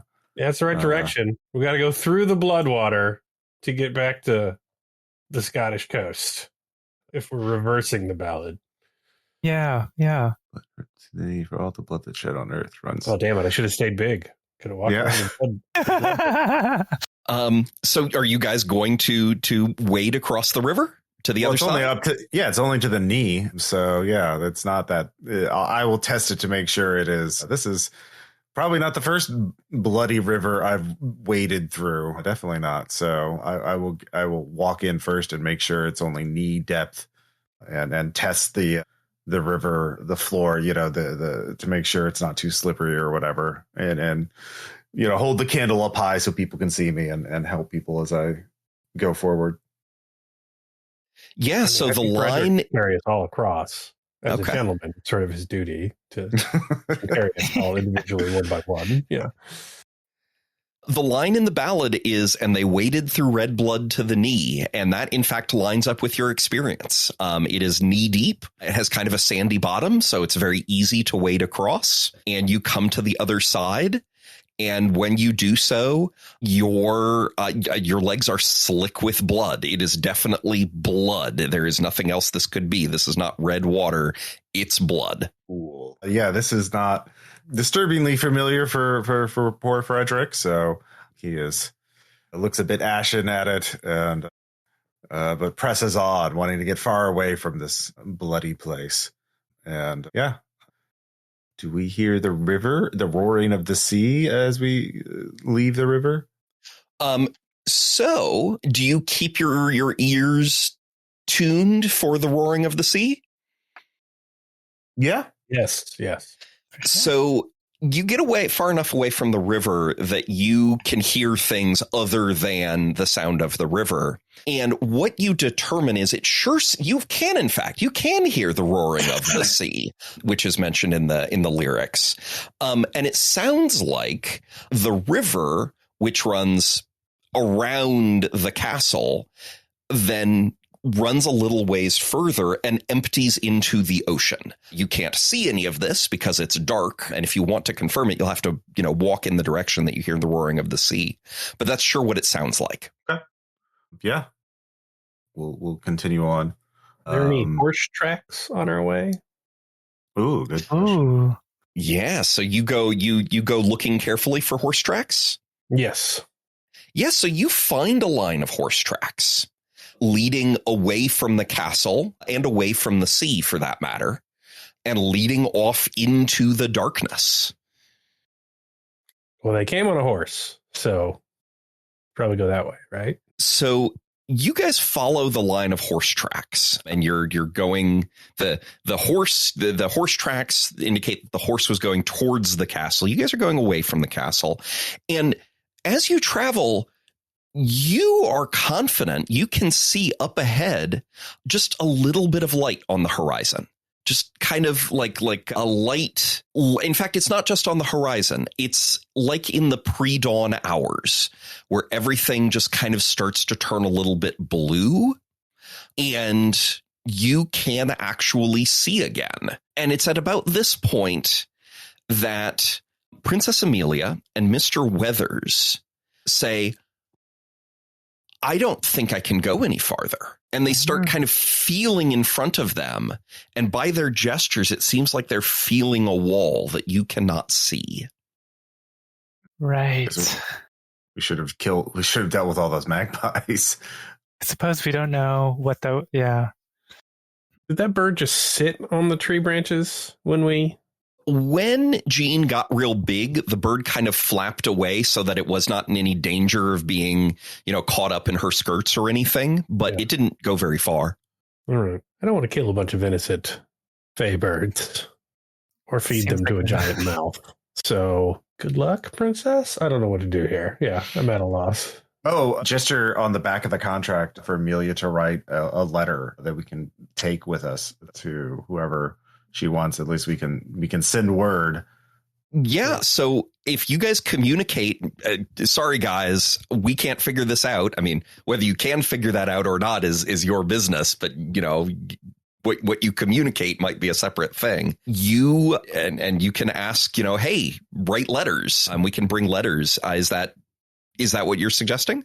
Well, first I'll just roll, just rack my head for my knowledge of folklore to see if there's any way out of escape clause for people to get out of, fairyland. Like, is there something we can do to free them? And I roll a 6, actually. So there's no rolling for knowledge in Ballad Hunters. And I'm going to say that the only ways that you are aware of is either fulfilling the terms of a contract or finding some clever loophole. And it sounds like you guys have maybe the inklings of a clever loophole, but are loath to attempt it for fear of the consequences. Is my understanding correct? Yeah, I guess I could write, like, if all the magpies are gone, I think you would be free, but we don't know how to get rid of the magpies. Write to Amelia. Yeah, show that to Amelia. She kind of blanches at that. Says, well, I only have been here 3 days. So, surely they'll release me soon. And Mr. Weathers says, well, I could go back and I could climb that tree and then I could stomp on all the magpies. And then if we just remained silent, maybe we could come back here. Yeah. Cool. Yeah. Perhaps we'd like to confirm a hunch. If we could find some paint, we could like some black paint or something. We could dip, because it's the words on the magpies, right? We could dip the magpies in black paint and then the words would be concealed. You did find some storerooms in the castle, and I am perfectly happy to say that you found black paint in some of those storerooms. Okay. All right. Well, with this big idea, we don't have to kill the magpies. We will tell them to stop talking and explain my little black paint plan. And then I can go back to the castle and climb up and dip all of the magpies in black paint, so that none of the words are shown, and head back. Yeah. And see if that works. Yeah. So repeating it back to make sure I understand and to make sure that everybody else is cool with it.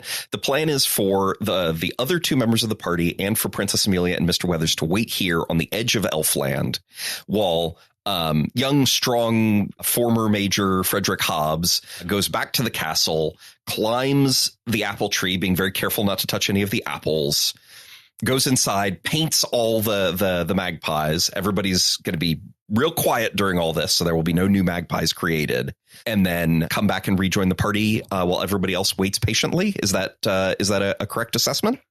I mean, Rosie would definitely be useful with her, animal expertise, but obviously Lady Ingram is I'll stay here walking less with the other 2. Yeah. Light a fire or something to alert when you've painted all the magpies, and I'll shove the royalty through the invisible wall. Yeah. There we go. Yeah. We'll wave some candles when we get to the top after we've executed plan Blackbird. Yeah. All right. I log and tighten my bonnet to wait. So with an eye on the clock, I'm very tempted to throw a complication your way while you guys are going back to the castle. But with an eye on the clock, I will refrain. And you guys are able to sneak in, paint all the blackbirds, sneak back out. Nobody touches an apple in the process. You wave some candles from the ramparts before you climb back down. And everybody makes it through to the full sunlight on the other side. And you guys pass into a ferny, kind of overgrown hillside where there is full sun once again. Important question. Who wants to be the first to speak? I guess in theory we should be able to talk now. That's true. Sure. All right.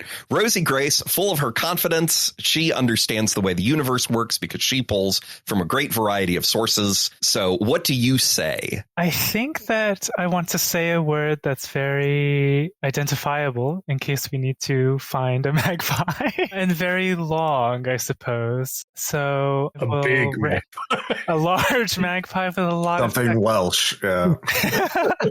I will go through my amateur's dictionary, I suppose, and pick out, say, bibliomancy. Why not? All right. So you say bibliomancy, and you don't feel any different after having said it. Oh, what a resounding success. We've done it. Well, we just need to keep press on, and we'll get back to civilization. All right. Well, you guys press on, and you come to a crossroads because you find yourselves walking along a path through the ferns along the hillside. And up ahead, there's kind of a T intersection. It's not a full four-way crossroads. Your path ends, and then there's a path to the left and a path to the right. The path to the left is very narrow and overgrown with briars. It looks like if you try to walk that path, you are going to get cut to ribbons. The path to the right is broad and paved and very well constructed and easy to travel. And then ahead of you, where your path does not continue, there's just thick woods. What would you like to do? So the path of wickedness and the path of righteousness. Mm-hmm.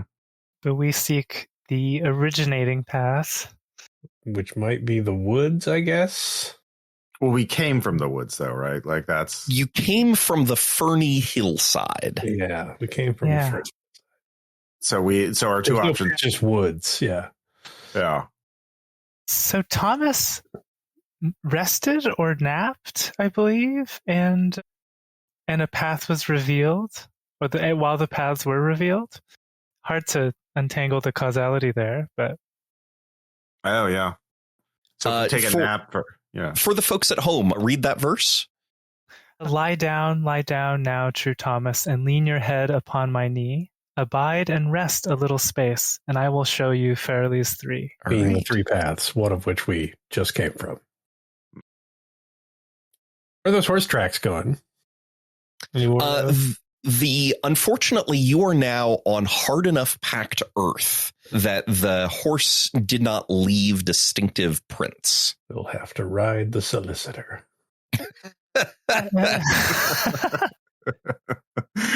Up. Well, if we could all fall asleep on Amelia's knee, that might, when we awaken, we might find ourselves in a different place. Seems uncomfortable. So, if we're following the ballad in reverse, that would seem to make sense, I think. She seems game to try it. we know what the passage of time will be like if we take a nap here. I guess we're not in Elfland anymore, but Yeah. Does it look like Scotland? Have I been to Scotland before?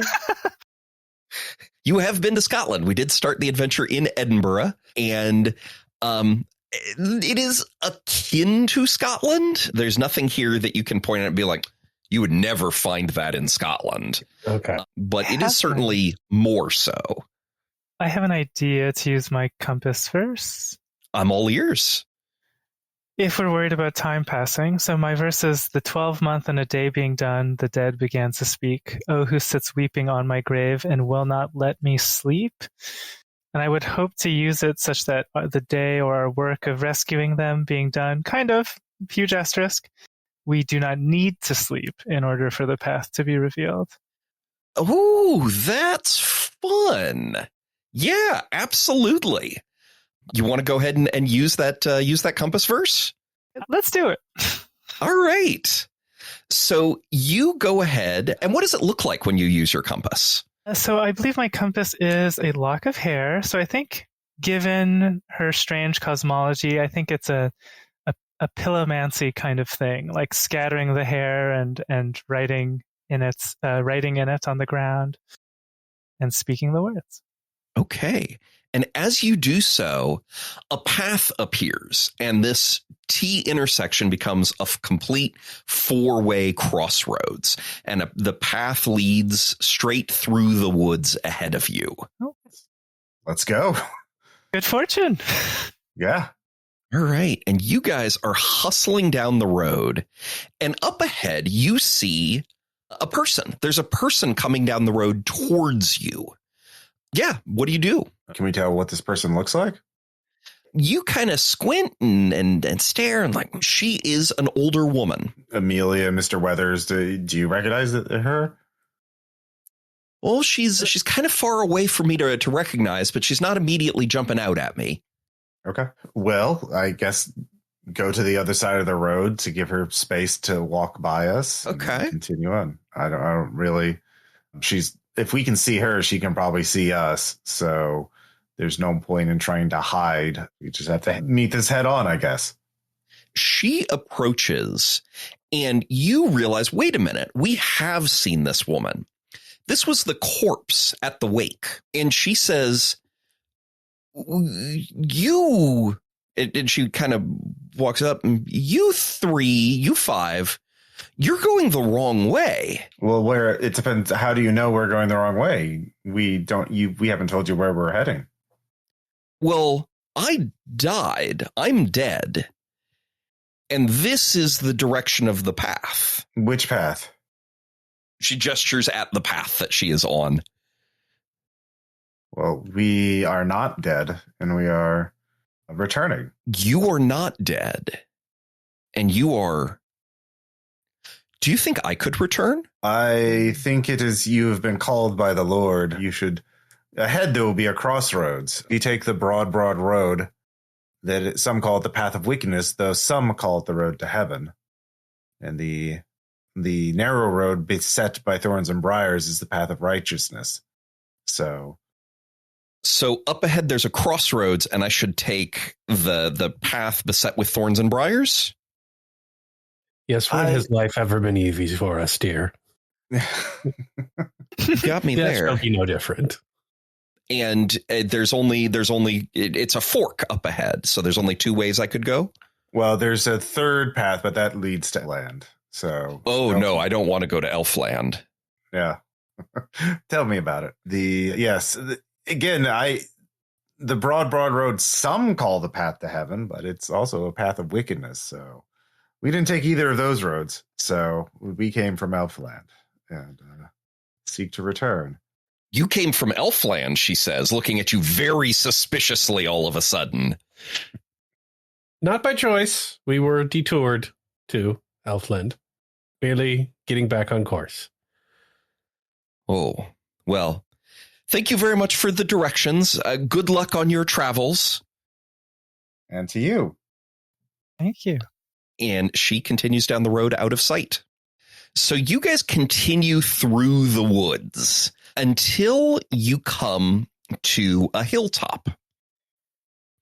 And the hilltop is kind of bare and open. Lying in the path where the path leaves the wood is a coat of even cloth folded neatly on the ground with a pair of green shoes atop it. And then beyond the woods, at the peak of the hill, there is a large tree with a door-sized hole through the trunk. A soldier stands blocking the hole.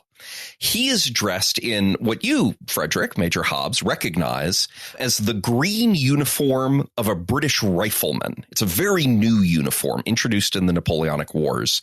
But this one is made not of wool, but of silk. The soldier's chest is bedecked in medals of every type you know. Many medals of types that you don't know, and some that you're confident have not been issued in 100 years. But the French bayonet protruding from his chest is unremarkable, rusty, and modern.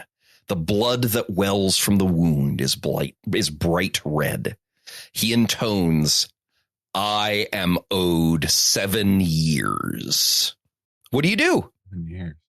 So he's been impaled by the bayonet, but he's still standing and doesn't seem too hurt by it or impaired by it. Okay. Cool. Who owes you these 7 years? You owe me 7 years. Or more accurately, I am owed 7 years. I'm not picky. Mr. Douglas, what's the running pay rate for a soldier of your caliber? For, a month's pay, yes. Yeah, a month's pay, 10 shillings, or no, 5 shillings, yeah. All right, well, times that by 12, obviously, times 7. I get out my checkbook, and I write him a cool from Lord Ingram. Some back salary pay. Just slap that right on his chest underneath the bleeding bayonet wound, and there you go. Yeah. Thank you for your service. Let me think this through because this is a wild solution. Hey, Fae got their deals. We humans got our deals. Money for time, we do that all day. We love that. That's how the whole thing runs. Yeah. I'm going to call for an upper class roll because this like money and time can be exchanged in either direction concept. Money and time can be exchanged in one direction for the lower classes, but to go in both directions, that's the upper classes. Roll me upper class to see how this goes.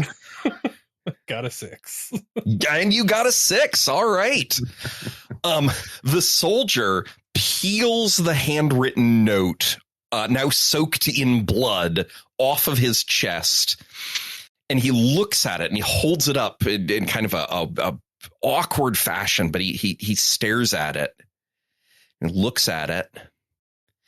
And then he folds it very neatly and puts it in his pocket and says, I am amenable to this. And he walks away from the tree towards you. I step to the side to see, let him go. If he's like, I assume he was blocking the door shaped hole in the tree, right? He was, yes. Okay, I will start walking towards that, stepping around him. All right, and the two sides pass like ships in the night. Do you want to go through the hole in the tree? Damn right. I just paid a premium for it. Yeah. Bought a first class ticket to the hole. I think so. What a phrase. All right. Yeah. The party passes through the tree and emerges atop a hill in Scotland. And I would say at least one of you, and you guys can tell me who, maybe all of you, actually recognize the specific hill that you are standing on. This is Eildon Hill in the Scottish borders. And there is a tree behind you. It does not have a door. The door that you stepped through is no longer visible. And you are...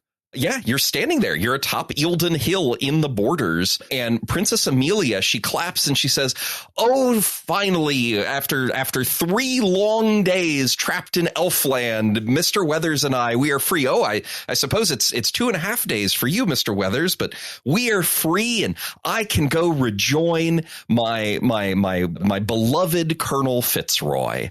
Thank you all so much. Uh-oh. I look to the others and I think I'll just say, maybe we should find some smelling salts and a nice cushion before we talk it anymore. Sure. Yes, let us accompany you. And it's interesting that the cotton, the coat of even cloth and the shoes of velvet green were left behind. So I guess Thomas removed them before he returned. Or, the Thomas. And that is certainly something that I'm happy to discuss at the end of the adventure. There is a thing there, of course. Okay. But yeah, let's accompany Amelia and take her. Why don't we take her to our patron first, Mr. Scott? Because he is a social better who could make arrangements for this happy reunion. Oh no, Mr. Scott, the folklorist, the ballad, the poet. He lives in Edinburgh. That's no. I must make my way straight away back down to, and she names a location like very much in the south of England. I have to make my way straight away down there. Colonel Fitzroy is, I'm sure, is with Sir Scott at the moment. We were dining with him previously. That doesn't make any sense. He's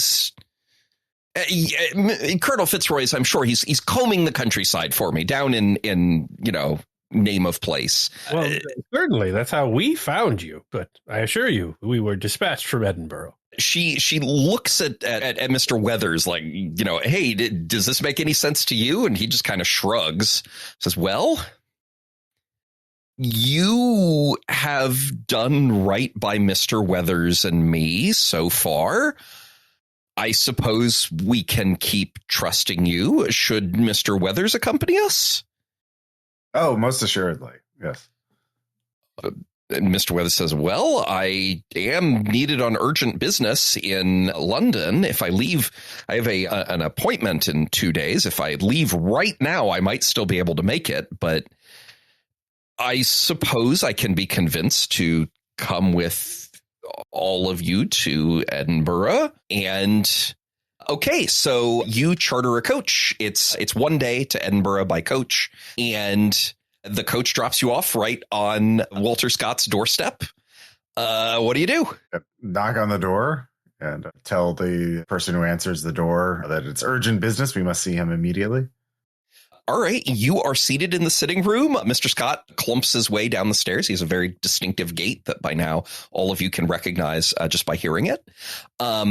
He enters the sitting room and gasps. He throws his hands up over his face. Is that Princess Amelia? Princess, where have you been these past 3 years? Have you been with the fairies? Uh-oh. At least you should be down. I'm pouring a snifter of brandy for everybody. Yeah.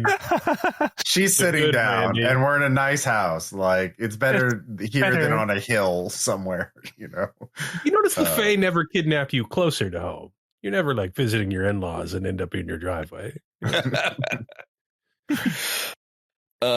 So there is some considerable consternation, some shock, some denial. Newspapers have to be produced, but Princess Amelia and Mr. Weathers are both convinced that it is 1813 and that 3 or 2.5 years have gone by. And they are horrified. Mr. Weathers is horrified that his career has been permitted to languish for 2.5 years. The amount of work that he's going to have to do to build up his client base again in the aftermath is, he beggars the imagination. And he cannot be stopped. He rushes out of the house crying that he must make it to London immediately. Not another day must pass. And Princess Amelia is mostly just stunned. Yeah. I tell her to go slow. There are many technological wonders of the age she will find baffling and frightening. But the locomotives are 20% more reliable. God, monocle brakes. God. I'm going to ask Mr. Scott, tell me, what do you know about Bannister Tarleton? What has he been up to lately? He may have had some hand in this. Bannister Tarleton, I've had some dealings with him as he does command the home guard south of here. He's priggish. He is convinced of his own superiority. As far as I can tell, he's amoral. He's a thoroughly unpleasant fellow, but dashing, handsome, rich, and well-connected. Okay. I see. Well, he may have assumed the role of True Thomas from the ballad. I mean, this is total speculation, but should Princess, we will have to reintroduce the princess and Colonel Fitzroy, of course. Of course. Yeah. Is he in Edinburgh still, or He is still in Edinburgh. It has been a week since you departed in such a hurry, but he's still here. Yeah. All right. Well, send word. Probably should do the introduction here in a nice private house rather than, out in public. So Colonel Fitzroy arrives a few hours later. And as soon as he sets eyes on her, well, let me see here, because Frederick endeared himself to Colonel Fitzroy at the start of the adventure. As soon as he sets eyes on her, he turns to Frederick and says, I am not shocked at this sort of behavior from some of these people. I expected better of you, Major Hobbes, to learn of my close friendship with the late princess and then conjure some look-alike to convince me that she is my beloved, no doubt in the hopes of some sort of reward, is something that I would not have thought you capable of, sir. I assure you, sir, this is extraordinary as it may sound. We have gone to great lengths and great risks to our own lives and souls to rescue her from Elfland. From Elfland. And of course, Princess Amelia, it's really me, Fitz. And it takes some time to get all this hashed out. But you do ultimately convince the colonel that it is the princess. There is a tearful reunion. And I think this is where I'm going to call it for the session. You guys approached a number of things very differently from how other groups have approached this, which is, of course, the great joy of running this game for me. So this ending is a little bit more abrupt because of the decisions that you all have made. But yeah, that was Ballad Hunters. Thank you all very much for playing. I had a great time. It was fun. Yeah, I would love to hear like some of the different ways the scenario can win from other groups. Yeah, because. So a big one that I was talking with y'all about on a break was that this is the first group that I have run the scenario for that saw the Magpie Room and just immediately bounced off it, said, nope, this is some weird, creepy nonsense. We want nothing to do with this. Whereas other groups generally were like, oh, wow, boy, an exciting toy. Let's play with this toy, which certainly made things go very differently. And, you guys did not. You guys actively dissuaded the dead woman from coming back with you, which is unusual. Normally groups are just like, yeah, sure. Like, you want to come back with us? Knock yourself out. Okay. And then she passes through the Eildon tree, but she is dead. So when she comes back, but as a ghost. And she is absolutely furious at what she sees as a betrayal by the party who suckered her into an eternity of torment. And then, shows up at the end to avenge herself upon you by complicating the reunion between the colonel and the princess. Being like, no, it's a fake. They found a fake. You can trust me. I'm dead. The dead have secret knowledge. And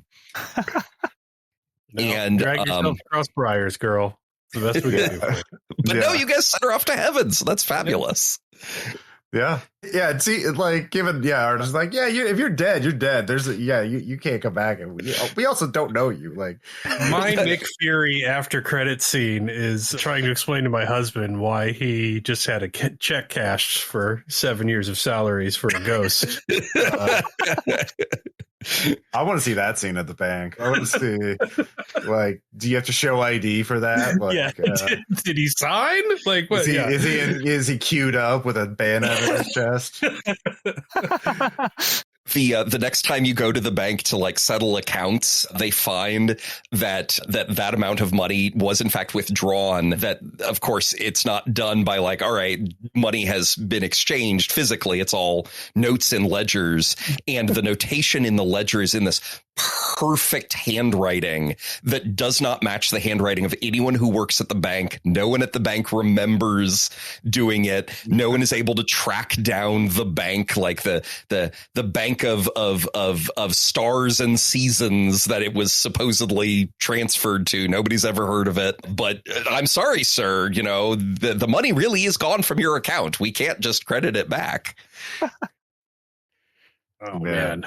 What a fun solution. Hullabaloo at the club later. See, I had a backup solution for that. So if Caleb hadn't done that, my compass verse was woe to the hills and mountains, woe to the frost and snow. My feet are sore with going barefoot. No farther am I able to go. So I just would have used that, be like, yeah, you can't walk. Try and stab us now. Where your feet are crippled with pain. And yeah, remember all that marching you had to do alive? Yeah. So yeah, that sounds super fun. I also could have done it to the Colonel, be like, you don't doubt that something magical happened to you? Do you remember the wars? You know, like, how dare you besmirch my good name? I went to all this risk and you accuse me of being a fraud? How dare you, sir? But yes, yeah. Colonel Fitzroy and Princess Amelia really were in a loving relationship in real history. They considered themselves husband and wife. They could not actually legally be wed because of a law that King George had passed earlier in his reign that prevented kind of exactly this sort of thing. So they were just, you know, married without being married in the eyes of the law. And then she died. She died very unexpectedly and young. And in his madness, King George really did believe that, you know, oh, well, of course she's alive. She's just off living in Hanover, where their family came from. And, you know, as soon as I saw that, it's like, oh, that is some fairy nonsense. That is what's going on there. Mm-hmm. Yeah, very fun setup too, with all the ties to real figures and such. Mm-hmm. Yeah. Go ahead. Oh, I was just saying it's a really interesting role-playing challenge to do this poetic interpretation and like map that out onto a story. Yeah. Yeah. I have definitely had people describe it to me, I think accurately, as the textual analysis role-playing game. Yeah. Because all the answers really are in the lyrics. You know, that's what's going on. Like, oh, geez, you know, this song has mapped out the geography for us. You know, this is what Elfland looks like geographically. And how do we escape? Well, there's our map. Our map is right there in the lyrics in this case. Oh, and the business about Bannister Tarleton, I'll just mention. So one of the things that the book recommends doing is, in the course of campaign play, it's got these kind of major NPCs who might potentially be behind why the ballads are coming to life. And that's kind of the central premise of campaign play is, yeah, we're going around, we're solving these problems, we're helping people. But boy, wouldn't it be great to figure out why the ballads are coming to life so that we can put a stop to it. And so there's a bunch of different NPCs who might be the reason why the ballads are coming to life. And one of the things that the book recommends doing is just kind of introduce these NPCs in small ways in different adventures and just see if the players get excited about it. Right. So having Mr. Weathers be a representative of Bannister Tarleton, if the players are like, Bannister Tarleton, this is very exciting to us. It's like, oh, great. Guess who's going to appear in a later adventure? It's Bannister Tarleton. And maybe he is, for realsies, the reason why these things are coming to life. So I just included that because, you know, it's a fun little thing in the adventure.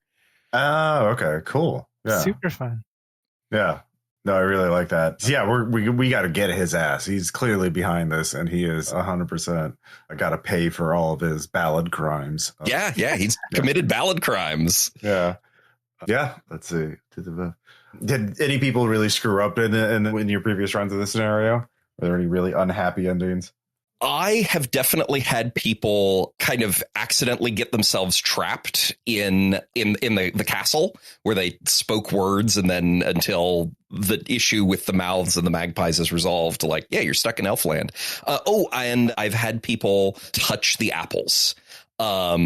And I've adjudicated that in several different ways. This adventure appears in the book. It's one of the dozen or so, you know, fully fleshed out adventures in the book. And in this version, the recommendation is if you touch the apple, then there is no afterlife for you. You just become aware that in this setting where everyone almost everyone believes very strongly in fairies and angels and devils. And, everybody believes that there is an afterlife. And you guys certainly saw the paths to two different afterlives that, sorry, you touched the apple. Like, you are very confident that you don't get an afterlife now, that when you die, that is it. So I've had that happen. Wow, that's quite the penalty. Dang, man, that's wow. Better to climb a real big lady. Yeah. Yes. Yeah, yes. That was such a fun solution. Yeah, I loved that solution. No, that was a good call there, Caleb. Yeah, cool. And so this is coming to Kickstarter, right? Yes. So as of this recording, we are still on schedule for this to come to Kickstarter in March. And yeah, the back it on Kickstarter. I think it's great. I would encourage you to do precisely that thing. Okay, cool. We'll have links in the show notes. Yeah, I'll try and put this up so that it'll coincide with the release of the Kickstarter. So yeah, there'll be links in there. And but before we go, Mia, is there anything you would like to plug or promote? Yes, thank you. I'm happy to go first. Yes, thanks for the opportunity to play. Thanks for running your extremely fun system, Tristan. This was a blast. You can find more of my stuff at mirimiyagi.github.io, as well as on Instagram at immaterial. That's immaterial with an extra I. I'm currently a writer on Trash Humanism, a rules-light biopunk TTRPG by Le Destroy, and I encourage you to check it out. Yeah, and I'll have links to those in the show notes as well. And how's it going in the world of Delta Green? Oh, it's, sunshine and roses like always. Nothing but puppies and rainbows. Yeah. Yeah. Well, probably by the time this is posted, all of Holy War should be available for listeners. Yeah, we just ran that Adam Scott Glancy's 2001 campaign against the Fate. It was a lot of fun. Yeah. Yeah. So, yeah. And Tristan, is there a website or link people can go to check out more of your work? So I would be remiss not to mention. So Ballad Hunters is also the sequel to the Emmy award-winning RPG Shanty Hunters, which you can buy in PDF or in print on DriveThruRPG. And then there's also my multi-Emmy award-nominated blog, the Molten Sulfur blog, where every month I take something from real history or real folklore that's cool and worth learning about in its own right, and I talk about it. And then I talk about how you can file the serial numbers off of it and drop it into the RPG campaign that you are already running. And so you can check that out at moltensulfur.com. And at moltensulfur.com, you can find links to my other work. Great. Very cool. We might have to do Shanty Hunters at some point so Caleb can fight a whale again, because it's what he loves. Can't fight too many whales. Yeah. Always ends so well. Yeah, it does always end so well. All whales that ends whale. So yeah. Thank you all so much for out there for listening. Be sure to check out patreon.com/RPPR for more RPPR stuff. But yeah, check out Ballad Hunters. It's a very fun game. I really do want to run this myself because Caleb used to be an English teacher, and several of the RPPR cast members and friends, regular guests are or were English teachers or English majors. So a game of creative textual analysis and is something I think right up their alley. So I want to see Thad and Jason and some of these others have to do this stuff. Yeah, but cool. But that's all. We'll talk to you later. Bye. I'll stop recording.